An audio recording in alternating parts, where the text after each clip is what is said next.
ಚಾಮುಂಡಿ ದೇವಸ್ಥಾನಕ್ಕೆ ಮುಂಚೆಯಿಂದಲೂ ಹೋಗಿದ್ದು ತುಂಬ ಸಂತೋಷ ಆಯಿತು. ನನಗೆ ತುಂಬ ಭಯ ಈಗಲೂ ಆಗುತ್ತೆ. ನಾನು ಮುಂಚೆಯಿಂದ ಹೇಳ್ಕೊತ ಬಂದಿದ್ದೀನಿ. ಶ್ರೀಮತಿ ಸಿದ್ದರಾಮಯ್ಯನವರು, ಪಾರ್ವತಮ್ಮನವರು, ಅವ್ರ ಮನೆ ಪಕ್ಕನೇ ನನ್ನ ಮನೆ ಇತ್ತು, ಪಕ್ಕದಲ್ಲೇ.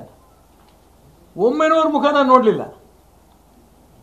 ನಾನು ಸಿದ್ದರಾಮಯ್ಯನವ್ರು ಸರಿ ಹೇಳಿದೆ, ಅಣ್ಣ ನಮ್ಮ ಮನೆಯವರು ನಿಮ್ಮ ಮನೆಯವ್ರನ್ನ ಕುಂಕುಮ ಕರಿಬೇಕು ಅಂತ ಇದ್ದಾರೆ, ಕಳಿಸ್ಲಾ ಅಂದೆ. ಇವರೆಲ್ಲ ಇಲ್ಲಪ್ಪ ಅಂದರು.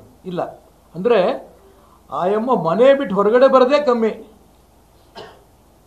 ಅಂಥ ತಾಯಿಗೆ ಇವ್ರು ಮಾಡೋದಂಥ ಭ್ರಷ್ಟಾಚಾರದಿಂದ ತೊಂದರೆ ಆಗತ್ತಾ ಅಂತ ನನಗೊಂದು ಭಯ.